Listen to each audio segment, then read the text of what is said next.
Hi everyone, welcome back to my channel study with Ashish. तो जैसा कि हम सभी लोग जानते हैं कि बिहार शिक्षक भर्ती में जब से ओएमआर आई है तब से बहुत सारे कैंडिडेट्स कमेंट्स के माध्यम से, मैसेज के माध्यम से या कॉल कर कर बता रहे हैं कि उनका सीरीज़ नंबर छूट गया है, रोल नंबर छूट गया है या वो अपना नाम लिखना भूल गए हैं। तो आज इस वीडियो में हम जो भी कैंडिडेट्स ओएमआर में गलती किए हैं या फाइनल आंसर की कब तक आने की संभावना है, इसी के साथ साथ कट ऑफ पर मैंने बात कर ही लिया है पहले ही, और 3-4 टॉपिक्स जो हैं उसको सारे को हम लोग इस वीडियो में कवर करेंगे कि ओएमआर में जो भी गलतियां हैं, वो चाहे बुकलेट सीरीज़ नंबर हो या बुकलेट नंबर हो, सीरीज़ नंबर हो, आपका नाम हो, रोल नंबर हो, किसी प्रकार की मिस्टेक्स में कौन सी मिस्टेक्स को वहाँ पर चेक किया जाएगा या उसके लिए माफ़ी है, और कौन सी ऐसी मिस्टेक्स होती हैं ओएमआर में जो आपको एकदम से बाहर कर देंगी, आप स्कोर चाहे जितना भी पा रहे हो। तो चलिए इस वीडियो में हम इन्हीं टॉपिक्स पर बात करेंगे। अभी तक आपने मेरे चैनल को सब्सक्राइब नहीं किया तो एक बार सब्सक्राइब कर लीजिए, वीडियो को लाइक करिए और शेयर करिए। तो चलिए वीडियो की बात कर लेते हैं। सबसे पहले तो जैसा कि आप सभी लोग जानते हैं कि ओएमआर जब से हमारा सामने आया है तब से बहुत सारे कैंडिडेट्स कह रहे हैं कि उनका या तो सीरीज़ नंबर मिसिंग है या उन्होंने सीरीज़ नंबर में सिर्फ लिख दिया है, गोला नहीं किया है, या गोला कर दिया है, सीरीज़ नंबर लिखना भूल गए, या दोनों ही मिसिंग है, या किसी का नाम छूट गया, रोल नंबर छूट गया है। तो इन सब पर जब बहुत सारे लोग बीपीएससी ऑफिस पहुंचे तो वहां पर एक वीडियो है जिसमें वहां के माननीय अधिकारी जो हैं वो क्या बता रहे हैं, पहले आप उस वीडियो को देख लीजिए, उसके बाद हम चर्चा करते हैं। मार्क्स भी देखे हैं, केवल आप उसमें अपना सीरीज खोज रहे हैं। हाँ। बस एक चीज है। हाँ। अरे सुनो ना, सीरीज खोज रहे हैं। Yes sir.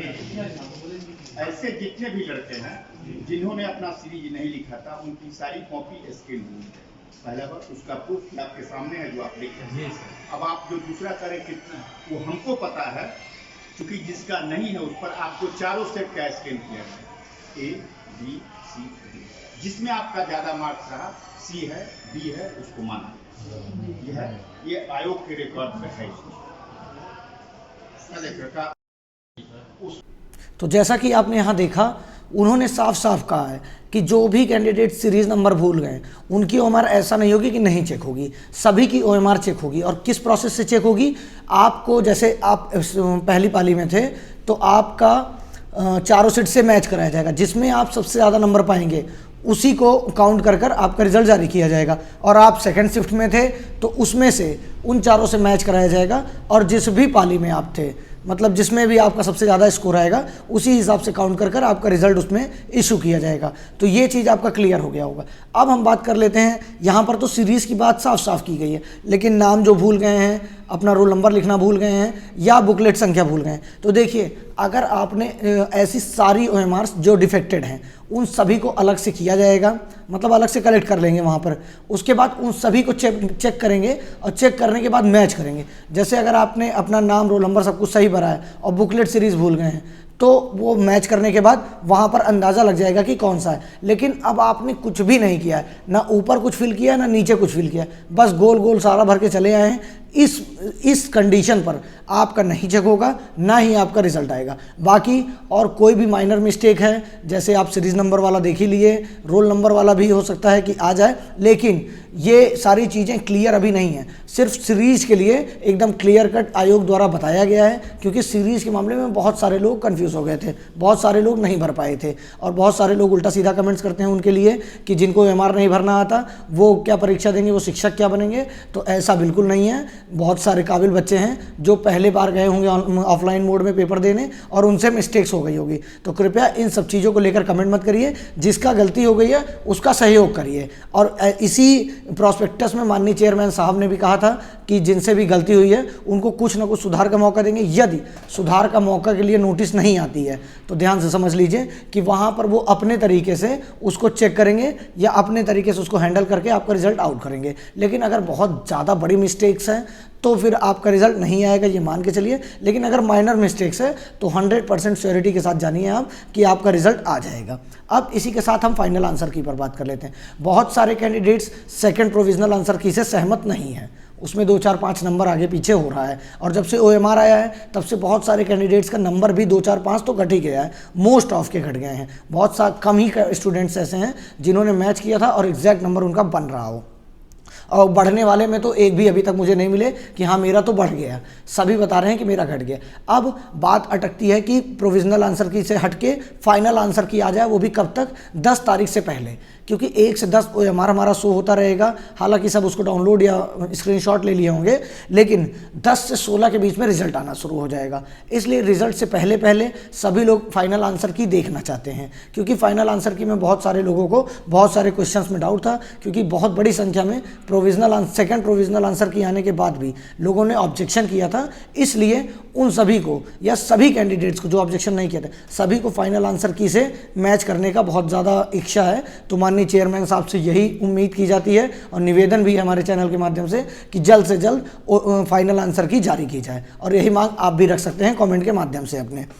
बाकी कट ऑफ की बात करते हैं तो कट ऑफ मैंने कल आपको बता दिया था सारा, उस वीडियो को देखिएगा। उस वीडियो में बहुत लोग मेरे साथ सहमत हैं, बहुत लोग नहीं सहमत हैं। तो ये अपना अपना प्रोस्पेक्टस है भाई, मैं जहाँ से सोचता हूँ या मुझे जितना अंदाज़ा है उस हिसाब से मैं बताता हूँ संभावना व्यक्त करके, और जहाँ तक आपका अंदाज़ा है या आपकी जो संभावना है आप भी सही बता रहे हैं। तो देखिए क्या होता है। रिजल्ट बहुत जल्दी आपके सामने आने वाले हैं। आज 3 तारीख हो ही गई है। एस्टेट का आज रिजल्ट लगभग आने वाला है, 2:44 हो रहा है, 2:30 बजे आना था। एस्टेट का रिजल्ट भी जारी हो चुका होगा। तो इसके साथ साथ बीपीएससी टीआरई 2.0 अब 10-15 दिन के अंदर आपको इसका नोटिफिकेशन निकला मिल जाएगा या इसके लिए नोटिस आ जाएगी। इसलिए जो भी कैंडिडेट्स एकदम से पीछे छूट गए हैं वो अपनी बीपीएससी टीआरई में आगे प्रोसेस कर लें, क्योंकि आप सभी लोग जान रहे हैं कि 6 to 8 में डीएलएड वाले भी एलिजिबल हैं बीएड के साथ साथ, और बीएड वाले तो 6 से 12 में एलिजिबल ही हैं। तो बीपीएससी टीआरई 2.0 की भी अच्छे से तैयारी करिए। इसी के साथ साथ मैंने ओएमआर में जितनी भी समस्याएं थी सबको कवर किया और आपको मैंने वीडियो दिखाया कि किस प्रकार से किस समस्या का क्या हल हो सकता है। अब आपको चिंता करने की बात नहीं है। अगर कोई नोटिस नहीं आती है तो बीपीएससी आयोग उन सभी ओएमआर्स को जो थोड़ी सी डिफेक्टेड होंगी उनको अलग करके उस पर वर्क करके तब आपका रिजल्ट जारी करेगा। आई होप ये चीज़ें आप समझ गए होंगे। अब आपको परेशान होने की कोई भी ज़रूरत नहीं है। इसी के साथ साथ रिजल्ट की डेट भी मैं आपको बता दिया हूँ कि 10 तारीख से 16 तारीख के बीच में रिजल्ट आपका जारी होगा। ये सारी चीज़ें हो गई हैं। अब बहुत सारे कैंडिडेट्स जो हैं वो पता नहीं क्यों इतना ज़्यादा परेशान हैं, जिनका 60 नंबर आ रहा है या 65 आ रहा है, 70 आ रहा है, वो भी परेशान है कि मेरा होगा या नहीं होगा, और जिनका क्वालिफाइंग परसेंटेज में है वो तो सबसे ज़्यादा परेशान है। देखिए पेपर बहुत टफ था, ये इसमें नो डाउट है। पेपर बीपीएससी मतलब पीसीएस के बराबर का पेपर आया हुआ था, लेकिन आपको भी पता है कि पिछले कई सालों से आसपास के स्टेट्स में या बिहार में ही वैकेंसी नहीं आई थी। इसलिए कई कैंडिडेट्स जो सिर्फ बीएड करके या डीएलएड करके बैठे हुए थे वो प्रिपरेशन कर रहे थे। तो बहुत ज़्यादा कट ऑफ गिर जाना, या आप सोच रहे हो कि अगर आप 30 नंबर पाए हैं और 30 नंबर पे आपको सेलेक्ट कर लिया जाए, तो एक क्राइटेरिया होता है किसी भी चीज़ का। आपको टीचर बनना है तो बीपीएससी आयोग तय करेगा कि हम कितना परसेंटेज गिरा सकते हैं। आप सभी का अगर मानना है कि क्वालिफाइंग परसेंट और नीचे आए तो मैक्सिमम 2-4% नीचे आ सकता है, पहले से ही बहुत कम है। इससे ज़्यादा अगर वो कर देंगे, पेपर कितना भी टफ है, सीट्स खाली रह जाएंगी तो टीआरई 2.0 में जुड़ जाएंगी, उसके लिए उनको समस्या नहीं है। लेकिन अगर 30 नंबर 25 नंबर वालों को भी शामिल कर लिया जाएगा तो शिक्षा के क्षेत्र में जिस स्थिति पे हम हैं उससे भी कई गुना पीछे हो जाएंगे। और अगर अच्छे मार्क्स पे आपको सिलेक्शन किया जाएगा तो आप भी पता है कि आपके हाथ में बच्चों का भविष्य रहेगा, या कह सकते हैं शिक्षक के हाथ में देश का भविष्य होता है। तो जो इतना क्राइटेरिया रखा गया है बहुत आराम से उसके अंदर बच्चे मिल जाएंगे, उससे ज़्यादा ही मिलेंगे, क्योंकि जनरल में जो फाइट है वो अदर स्टेट की और बिहार के जनरल की दोनों की मिला के है। तो ये मेल फीमेल दोनों की बात है। हालांकि आपको देखने को मिलेगा कि जो क्वालिफाइंग परसेंटेज है वो अदर कैटेगरी में, जैसे ईबीसी, BC2, SC ST, इन सब में आपको बहुत सारा देखने को मिलेगा कि कोई दिक्कत की बात नहीं आ रही है।